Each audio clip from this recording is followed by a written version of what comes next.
Marisol Amen. Claveria. Praise Right. the Lord. Magandang hapon po sa ating Panginoon Diyos at sa ating pong lahat at kay Brother Mike po at sa kanyang pamilya. Una lang pong patotoo ko po ay after 7 years po, makakabalik na po muli ako para mapagtrabaho sa bansang Canada. At sa pangalawang patotoo po ay sa aking pag-a-apply, hindi lang po service ko yung aking trabaho doon. Ang lubos na biyaya sa akin ng Panginoon ay mas mataas po doon na opportunity sa isang restaurant sa Canada. Ilang po at to God be the glory. Purihin po ang Panginoon, dakilain ng Diyos. Magandang hapon po sa ating Yahweh El Shaddai, kay Brother Mike, Sister Belen, and family po. Ako po ay lubos na nagpapasalamat sa Panginoon sapagkat tunay nga pong napakabuti niya po sa aming buhay. Ang asawa ko po ay OFW mula po nung una and amin lang pong panalangin na makapag-provide po kami talaga sa aming pamilya, lalo na po sa dalawang anak po namin na ipinagkaloob sa amin. Tunay nga pong may mga pagsubok pero mas marami po ang biyaya ng Diyos sa aming buhay na sa pagsusumikap po sa pagdalo ng mga gawain, pananampalataya at pananalangin at pagsusumikap po na magbigay po ng ikapo ay tunay nga pong minsan para pong wala, pero gumagawa po ng paraan ng Diyos, gumagamit po siya ng mga instrumento upang kami po ay pagpalain. At yun nga po, dati po nung nakarampas ko, prayer request po namin dito na pamilya na kami po ay biyayaan nga po na makapagtrabaho po ulit siya. At God is good po, dumating po yung biyaya. Bago po mag-anniversary po nito pong August ay answered prayer na po, ang flight niya na po ay sa September 20 po, papunta po ulit sa Canada upang makapaghanap buhay. Kaya po muli po, ang lahat ng papuri parangal binabalik namin sa iyo, Yahweh El Shaddai. To God be the glory, Jesus and Holy Spirit. Amen. Amen. Palakpakan po ng Diyos. Salamat Grabe. sa Panginoon. Hallelujah. Mauupos na tayo dito. Pumunta na sa ibang Canada bansa. naman ang destination, Brother John. Jack, tanong natin, marami pa rin gustong pumunta ng Canada, John. Ayun o. Sino gusto pumunta ng Canada rito? O sabi na nga, Sabi ko sa iyo, mauupos tayo dito. Amen. Pero kung ano pa rin ang kalooban ni Lord, yung pa rin ang the best. Amen. Yes, Praise God. amen. Isa pa pinagpala po mula sa...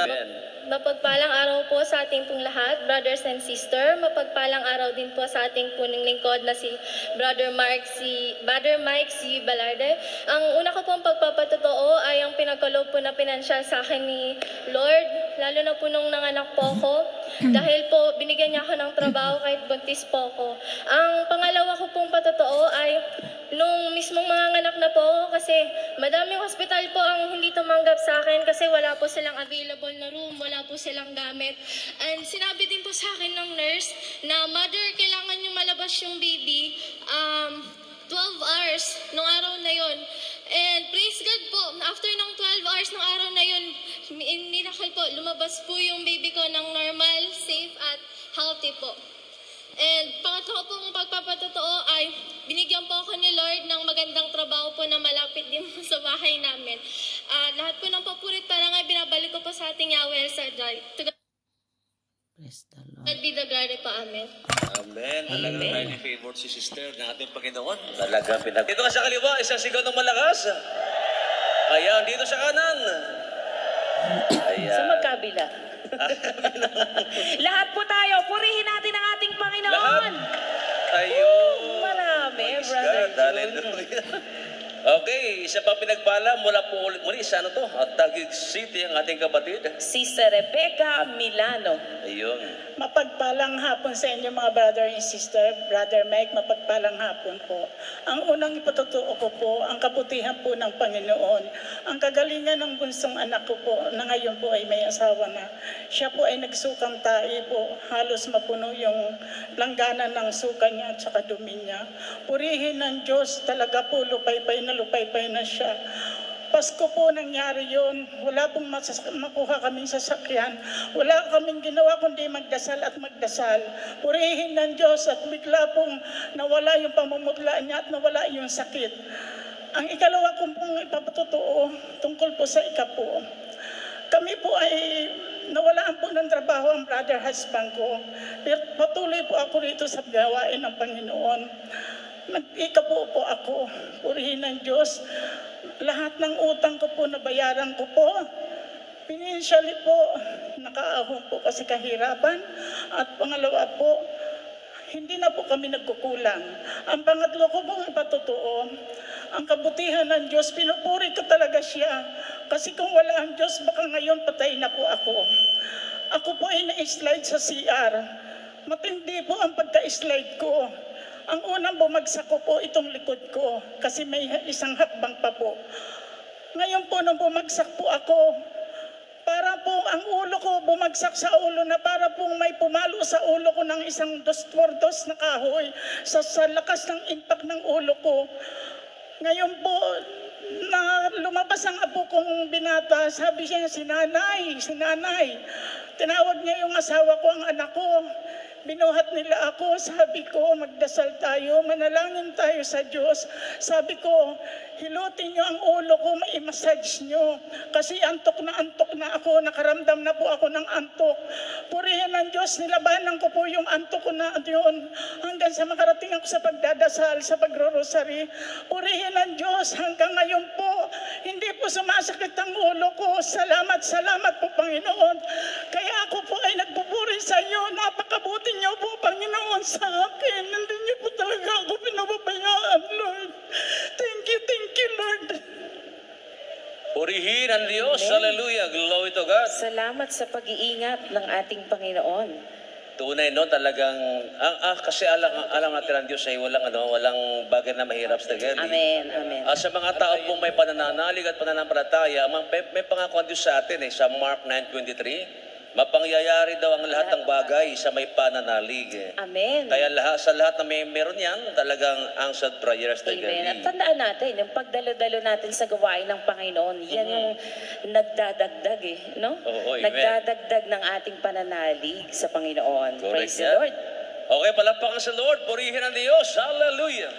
Isa pa pinagpala mula po ito sa Tondo, Manila, ang ating kapatid. Sister Sonia Rosales. Praise Purihin the ang Lord. Diyos. Magandang gabi, Yahweh Saday, magandang gabi sa iyong brother and sister, Brother Mike. Hindi pa pala gabi, magandang hapon. Brother and sister, ito lang po ang patuto ko. Una, yung na-aksidente ako. Magang-maga, pagtawid ko, ako po'y nabangga. Pagkabangga ko yon, pilit ako tumayo, nagpuri ako sa Panginoon, Yahweh, palakarin makulob na ng 3 araw. Salamat sa Diyos, nakalakad ako 3 araw, walang absent. Handito ako lagi sa gawain. Salamat Panginoon sa kabutihan mo, habag mo sa akin. Dahil sa pag-iisa, tinulungan mo ako. Pangalawa kong patutuo, yung hindi ako binati ng anak ko sa loob lamang ng 5 buwan. Yahweh, salamat, dinig mo ang aking mga panalangin. Sa araw ng birthday ko, July 27, bigla siyang tumawag, Mama, happy birthday. Salamat sa Diyos. Sobrang pasalamat ko, Yahweh Saday. Hindi lang yung tawag at message, may bonus pa, financial. Maraming salamat po. Pangatlo, yung tindahan ko, pinagpala na. Maniwala kasi hindi sa isang araw, wala gimbinta. Bakit kaya? Kaya umiyak ako kay El Shaddai, Lord, tulungan mo ako, wala akong pera. Kaya tinulungan niya ako sa pag-ikapo, hindi talaga sinungaling ang Diyos. Totoo po yung ikapo. Kaya sunod-sunod, pang pagpapala ni Lord, kagaling at kalakasan ko, pinagkalob ni Yahweh Shaddai. Salamat Yahweh! Salamat to be the glory. Amen. Palakpakan ng Diyos. Purihin ang Diyos na buhay. Grabe, ang bait ng Panginoon talaga, no? Walang absent, Brother John. Alam mo, sabi niya nga, walang absent, di ba? Kasi alam niyo, hanggang tayo po'y babad sa gawain ng Diyos, babad din ang grasya ng Diyos sa buhay natin. Amen. At kahit kailan wag nating isipin na tayo ay nag-iisa. Kasi di ba Amen. sabi, 1 + 1 Equals 3, di ba? Hindi kasama natin ang ating Diyos. Amen. Amen. Okay, palakpakan si Lord. Isa pa pinagpala mula po ito sa Quezon City, ang ating kapatid. Sister Gloria Relacion. Praise the Lord. Praise the Lord. Isang mapagpalang hapon po, brothers and sisters, kay Brother Mike, Sister Belen, at kay Kong Michael. Ang patuto ko po na nung po ako ay na-hospital, nag-50-50 po ako, ramdam ko na talagang nanghihina na ako ng hot stroke. Pinagkalat na po na ako ay wala na. ngunit tapat ang Diyos.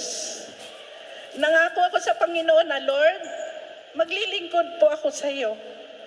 At nung panahon po na yon ay talagang umuwi na ako sa bahay, nagulat na lang po sila na buhay pa pala ako dahil ang alam nila wala na ako. So, patuloy at patuloy na dumalo sa gawain, naglilingkod sa Diyos.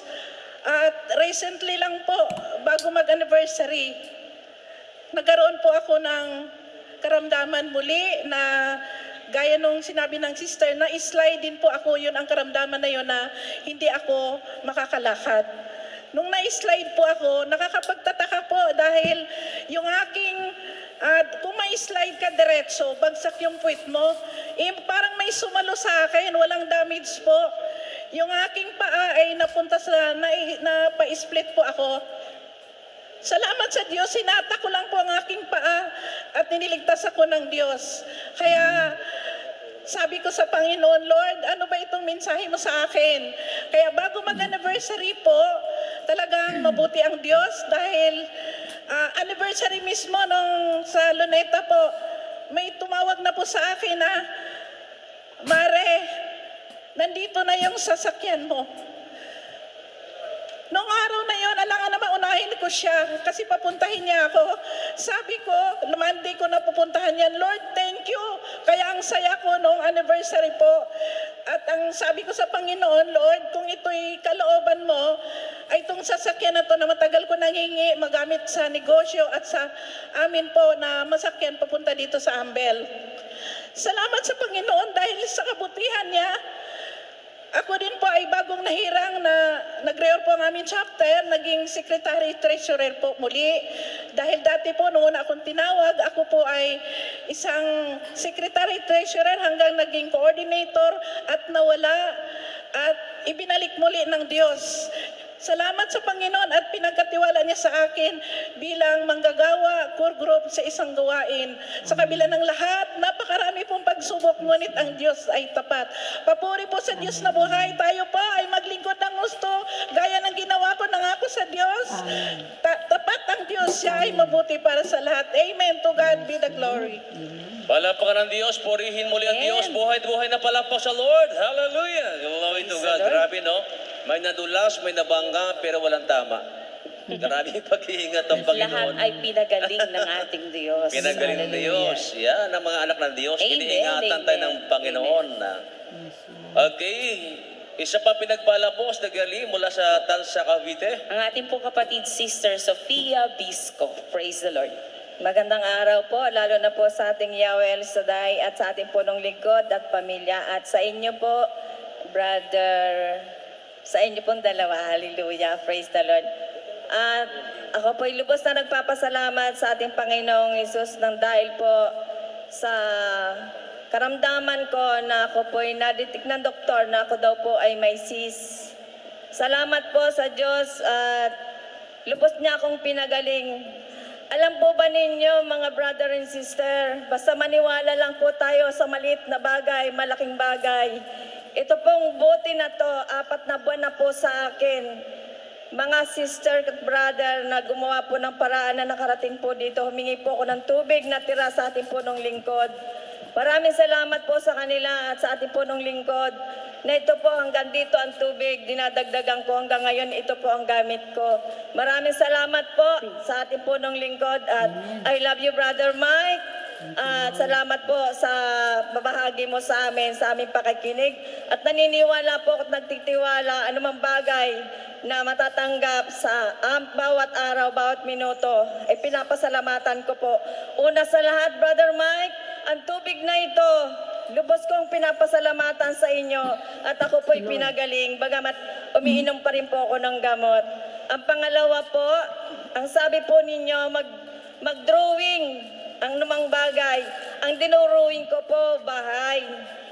Kada attend ko po dito, dati hindi po ako, lagi po ako uma-attend. Ngayon po, medyo nagkaramdam, kaya 6 months po akong di naka-attend. Lagi po akong nagdo-drawing. Salamat sa Panginoon at ang dinrawing ko po ay bahay. Maraming salamat po at ang bahay na yun po ay sira-sira. ngayon po ay napaayos na namin. At maraming salamat po sa mga anak ko na 10 sila, mababait at wala pong problema. Ang pangatlo po ay ang kagalingan po ng aking manugang na nagkaroon po siya ng sakit sa bato na akala po idadialysis. Talaga po ang prayer napakabuti at lagi po natin hihilingin sa Diyos ang kanyang sinasabi na magtiis ka at ikaw ay makatatanggap ng biyaya. Tunay pong napakabuti ng Diyos. Brother Mike, uulitin ko po, I love you. Maraming salamat po. To God be the glory. Amen. Amen. Praise God. Okay, buhay na palampak kay Yahweh Shaddai. Purihin ang Diyos sa kanyang kabutihan sa ating buhay. Yan po, no, yung mga sangkap at mga bagay-bagay sa girlie na pinataas ating minaman ng pong lingkod. Yan po kasi ay pinapanalangin at pinapaspasan.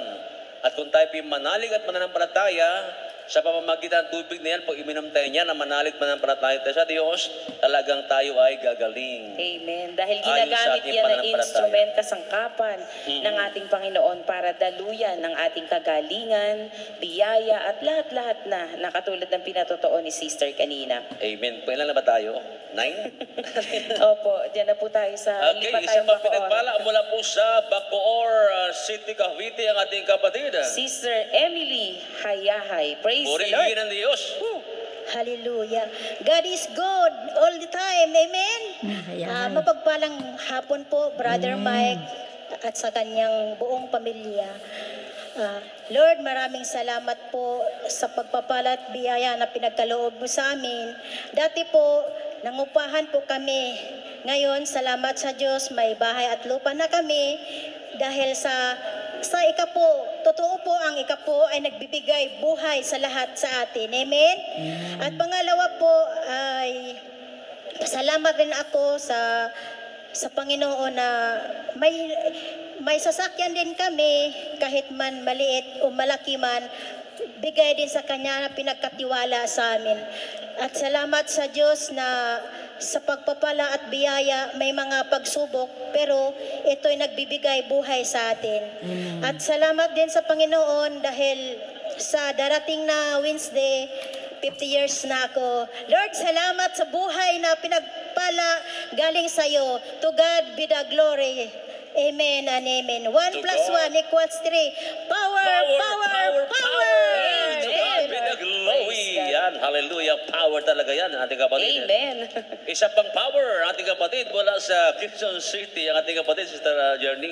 Sister Rebecca Panagiton. Praise the Lord. Mapagpalang hapon po, Yahweh Shaddai. Mapagpalang hapon, Brother Mike, Sister Belen. Ganun din po sa kaniyang pamilya. At mapagpalang hapon po sa lahat ng tao dito sa loob ng House of International, House of Prayer.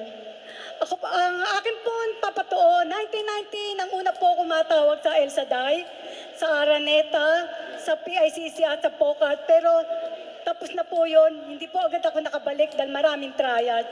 Ngunit nang ako ay mag-full time po na El Shaddai 2014, ang biyaya ng Diyos sa akin ay pinagpala po niya ako. Sapagkat sa taon pong 1990 na-diagnose po ako na diabetic po ako. Pero nang ako po ay pumasok sa 2014 na ako po tinanggap ko muli ang Panginoon Diyos. Hindi na po ako na hospital nung dati sa 1990 po. Palagi po ako na emergency sa hospital. Bumababa po ang sugar at tumataas. Pero sa biyaya at habag ng Diyos, nang ako po ay tinanggap ko muli ang Panginoon Diyos, pinagbigyan niya po ako, pinahaba niya po yung buhay ko, at pinalakas po niya ang aking katawan. Salamat sa Panginoon sapagkat tunay nga napakadakila na Lord, sapagkat hindi po ako nagdalawang isip, nagbalik loob uli sa Kanya sa pamamagitan ng mga sister na nag-akay po sa akin. Ang pangalawang patuto ko po, sa biyaya at habag din ng Diyos, binigyan niya po ako ng wisdom na ako'y makagawa ng mga rosaryong ito, na ito po ay ang aking pinagpapala niya po sa akin sapagkat maraming biyaya na po itong nagagawa akong rosaryo ito, nakakaabot na po ito sa ibang bansa. Salamat Lord sa wisdom na to, salamat sa pamilya kong ipinagkaloob mo sa akin, at salamat sa Panginoon sa kalakasan, sa kalusugan ko, sapagkat hindi niya po ako pinababay sa pagbawat pagdalo ko po dito, pinapanalangin ko po siya na linawin niya po yung mata ko, yung tenga ko po, at yung mga paa ko na hindi ako madadapa, hindi ako malalaglag sa sakyan, sa bus. Tunay po, hindi po ako pinabayaan ni Lord. Kahit aputin po ako ng alas 12 ng gabi sa daan, hindi po ako natatakot sa sinasabi ko sa mga anak ko. Kasama ko si Lord, hindi po ako pababayaan. May To edad God na be siya, the oh. glory in Jesus' Praise name. God. Amen. Yan si nanay. May edad na. Hallelujah. Oh, Malakas sabi. at malusog si nanay. Oo, Hindi mukhang pinabayaan ng 80 ating years Diyos. old. Amen. Mukhang 80 Tingnan mo years si old. nanay, oh. Praise God, oh. Hallelujah. Malakas na papuri para sa ating Diyos. Purihin ang Diyos. Amen, Palakpakan siya amen. ng malakas sa sumigaw. Mahina, mahina, mahina. Ayan. Yung sigaw na gusto pagpalain ng Diyos. Praise the Lord. Mas malakas yun. Malakas tayo, Praise God. Sa mga oras na ito, minsan pa, tumayo po tayo. Mga kapatid ko, Yahweh Shaddai, Brother Mike, pagpalang hapon po, Sister Belen, sa Beloved Family. Last sharing ko po, June 24. Ngayon taon din po, dyan sa stage. May question mark ako. Hindi ko alam kung saan napapatungo ang relasyon namin mag-asawa. Subalit sa walang tigil kong pananalangin sa ating Yahweh Shaddai. After 7 years, tinugon niya ang aking panalangin. Magkasama na po kami ng brother husband ko ngayon. June 24 lang po ako nag-sharing dyan. Gumawa ng paraan si Yahweh Shaddai sa aming mag-asawa. Bago na rin po siya, pinagbago po siya ni Yahweh Shaddai. Ganun din po ang aking anak na bunso. Nakapasa po siya nung board nung January. Ngayon po, nag-aaskaso na po siya ng papers niya sa pinapasukan. Ina-applyan niya po sa Krami, bilang polis. At hari nawa, dalangin ko na makapasa po siya sa training. Hallelujah. Yun po ang aking sharing sa ating mga kapatid. Na after 7 years, kami maghiwalay, walang contact ng asawa ko. Inabandon ko po siya hanggang sa nagkaroon po siya ng ibang babae. Pero tinanggal po ni Yahweh Shaddai ang aking sama na loob, hinanakit ko sa aking asawa. Ang hindi po natin kayang gawin, kaya pong gawin ni Yahweh Shaddai. Amen. Hallelujah. Ganun po, kunin ko na po ang pagkakataon na ito po ang pasalamatan ng ating servant leader, Brother Mike. Kung nakikinig ka po, maraming salamat po sa patuloy ninyong pagpapagamit kay Yahweh Shaddai. Dahil marami po ang nabago ang buhay at isa na po ako roon. Hallelujah. Dalangin ka po na bigyan ka po ng mahaba pang buhay ni Yahweh Shaddai at patuloy na magpagamit sa ating Panginoong Jesus.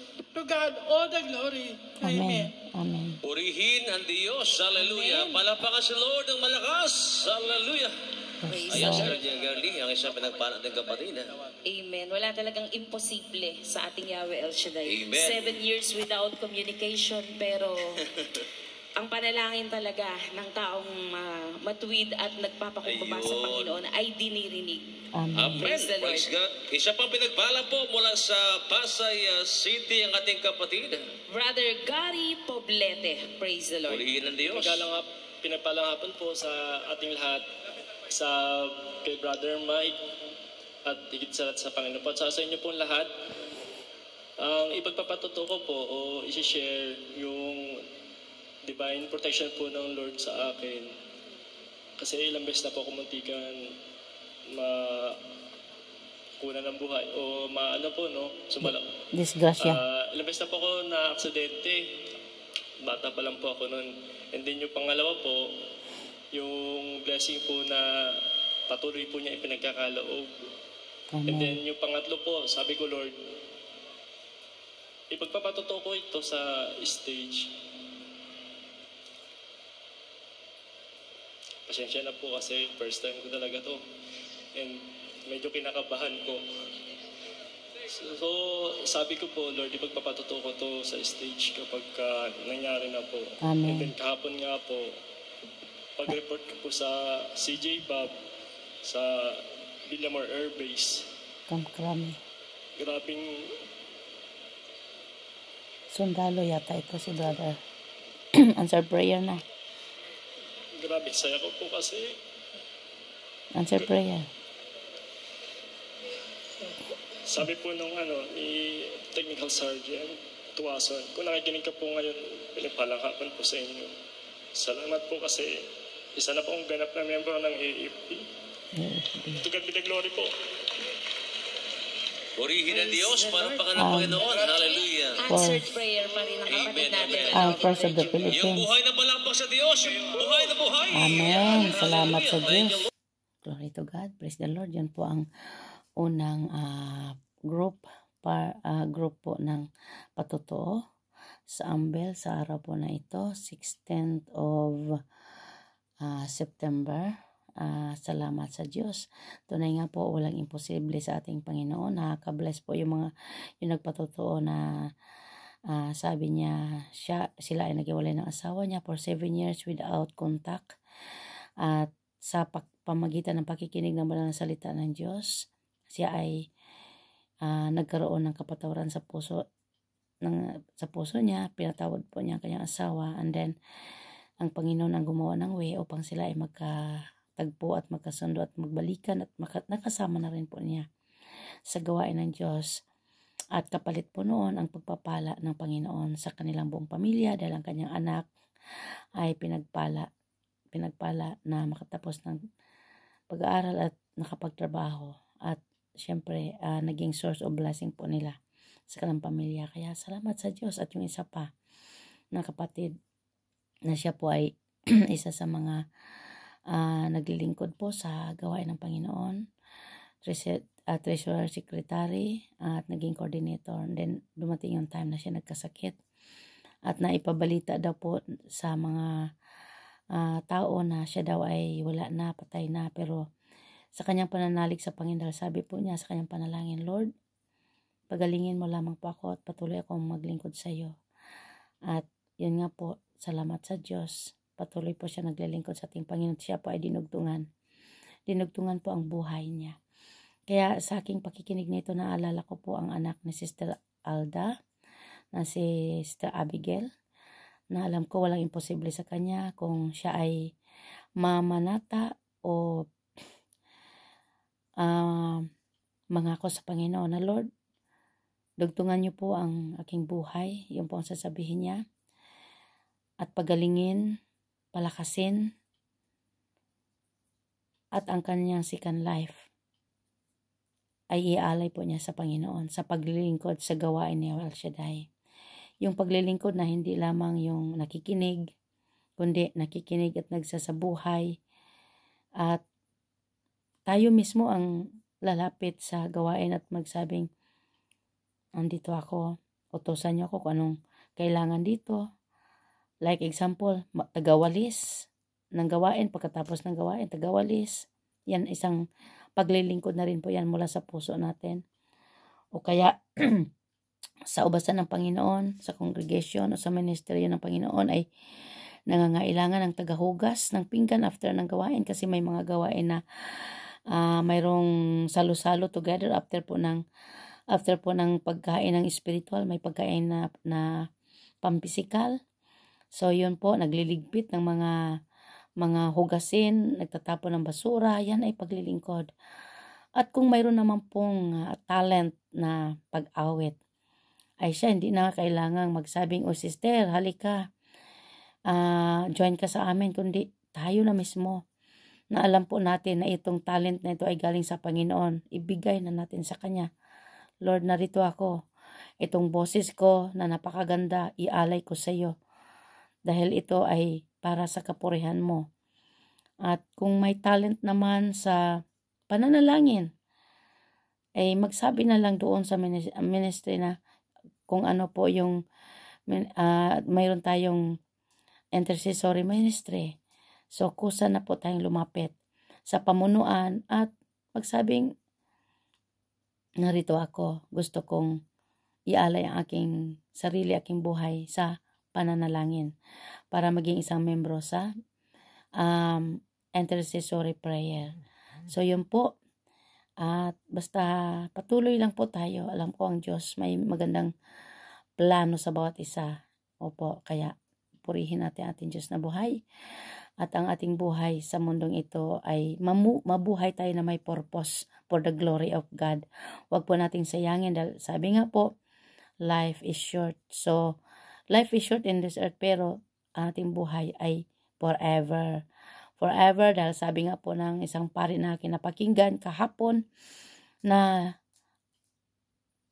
ang Panginoon ay lumikha nilikha po niya tayo hindi upang mamatay, kundi patuloy na mabubuhay. Dahil sabi nga po ni Father na ang tao pag namatay, katawan lang yon, pero ang kanyang espiritu at kaluluwa ay patuloy na nabubuhay na kasama si Kristo. Kaya ngayon pa lang, habang tayo nabubuhay ang ating katawan, ialay na po natin sa Panginoon. Nang sa gayon, pagdating man ng panahon, pag kinuha na niya at binawi na niya ang buhay, ay patuloy pa rin nabubuhay na kasama si Kristo. Subalit dalangin ko po sa Panginoon na bigyan pa tayo ng mahaba pong buhay upang patuloy na makapaglingkod sa Kanya, patuloy na parangalan ang Diyos na buhay, at patuloy nawang makaakay pa ng maraming kaluluwa patungo sa ating Panginoon. Tunay nga po, wala tayong magagawa kung walang grasya niya. Kaya patuloy nating ipagkatiwala sa ating Panginoon ang lahat-lahat, ating mga pangarap, ating mga paglilingkod. Ialay po natin sa Panginoon. At tandaan po natin, we cannot please everyone, but if we please God, sapat na po yon. Hindi po natin ma-please ang lahat ng tao. Dahil may kanya-kanya po, lalo na po kapag hindi natin kaisa ang espiritu ng taong yan, talagang sasalungat po yan. Kapag kaisa po natin ang espiritu ng Diyos sa bawat tao, ay tiyak po na makakaisa po natin siya. At sa pagsamba at pagpupuri sa ating Panginoon. Kaya patuloy lang po tayo. Dahil ako rin po noong unang panahon, nung hindi pa po ako lubos na tumanggap sa Panginoon, parang naiilang ako pag pinag-uusapan ng salita ng Diyos. Naiilang po ako na nagtataas ng kamay, pumapalakpak sa Panginoon, nag-i-amen, nagpe-praise the Lord. Naku, ilang po ako niyan. Lumalayo po ako sa mga taong yan. Natandaan ko pa nga po noon. Sa Cavite, sa lugar po ng Cavite, na aming boarding house, may mga nagdadala ng Biblia, mga born again, na pumupunta sa mga bahay-bahay at gustong magba-Bible sharing. Naku po, wala pa po ako sa El Shaddai noon. Sabi ko sa mga kasama ko sa boarding house, nandyan na naman yung mga nagdadalang Biblia, isara ang pinto. Ganon po ako noon. Pinapasara ko ang pinto dahil ayaw ko pong makinig sa kanila sa pagbabahagi ng salita ng Diyos. Kaya pinagsisihan ko po yon. Nung ako po ay narito na sa gawain ni El Shaddai, talagang iniyak ko po yon, tiningi ko po sa Panginoon ng kapatawaran. Dahil hindi po ang mga taong yon ang aking pinagsarahan ng pinto. Hindi po ang mga taong yon ang aking hindi natakwil, kundi mismo ang ating Panginoon, dahil sila'y lingkod lamang, sila'y sugo lamang. Kaya na-realize ko po ngayon, kapag tayo ay inutusan ng Panginoon na mag-akay ng mga tao at nire-reject po tayo, siyempre di tayo natutuwa, no? Nasasaktan tayo. Kasi inutusan lang tayo ng Panginoon na akayin yung kanyang mahal na nilikha katulad natin. Of course, ako din po noon, 1991, inaakay ako ng aking ante. Sumalangit ang kanyang kaluluwa. Sabi niya sa akin, mag-attend kami daw doon sa Amorsolo. At ang sagot ko noon, kasi ako po ay nakasumpong sa gawain niya El Shaddai, year 1994, sa lugar ng Katan sa Cavite, but 1991 nasa Pasay. Nagtatrabaho po ako noon ng electronics. 7 days a week ang akin pong trabaho. Kaya hindi po ako pwedeng umabsent dahil yung akin pong iniisip is malaki ang aking sweldo, malaking sisulduhin ko at malaki ang maipapadala ko sa pamilya ko. So ganun nga po ang ginawa ko. Hindi ako sumama sa auntie ko. Kapag inihaya niya ako na mag-attend sa Morsolo ng El Shaddai gawain, sabi ko pa, ano naman yung pinapasukan mo? Born again? Sino naman yan si El Shaddai? Sino naman yan si Brother Mike? Ganon po ako magsalita noon. Na para bang sabi ko, sapat na sa akin ang magsimba, na ang simbahan parang ginawa kong sinihan. Kapag nakadating po ako sa simbahan ng humili, uulitin ko po humili, then lalabas ako. At kung minsan naman tagmang-madali, daw lang yung aking kamay, in the name of the Father, Son, and Holy Spirit. Amen. Salamat Lord. Aalis na, pupunta sa Luneta kasama ang mga barkada. Ganon po ako noon. Subalit salamat sa Diyos. Salamat kay Yahweh El Shaddai. Salamat po na may Brother Mike na tumugon sa panawagan na mightily, boldly, and powerfully sa paghahayag ng kabutihan ng Diyos. Kaya Lord, maraming salamat dahil hindi ko nga rin po inaasahan sa aking paglalakad noon dyan sa Lunita, sa Ambel, sa PICC. Pag dumadalo, walang pera, pero saya-saya ng puso ko. Wala man akong perang pambili ng pagkain, may dala akong tubig. Ang saya-saya po ng puso ko at nangarap ako na darating po ang panahon na ako po ay maiahon ng Panginoon sa aking kalagayan. At hindi ko po inaasahan. Salamat sa Diyos. Salamat po talaga sa Diyos sa kanyang kapurihan at karangalan na hindi ko po akalain. Pinalipad niya ako. Unang lipad ko po namin ni Lord, unang lipad po namin ay 1995 sa Taiwan. 2 beses po kami sa Taiwan ni Lord nagtrabaho. And then second, ang Cyprus. At di ko po akalain na ang Cyprus ay naging center point na makarating ng United Kingdom. At ang lahat pong ito ay grasya at biyaya ng Diyos. Dahil sabi ko nga po palagi, kung wala ang Panginoon sa buhay ko, hindi ko mararanasan mararating ang iba't ibang bansa. Hindi lang po ito ang 3 bansa. Narating na rin po namin ni Lord ang Sweden, Norway, Portugal, at marami pa. Alam ko marami pang bansang maabutan namin, maabot namin ni Lord, mapuntahan po namin ni Lord upang parangalan siya at maitaas ang dakila niyang pangalan sa buhay na bigay at regalo po niya sa akin. To God be the glory. Salamat. Thank you po.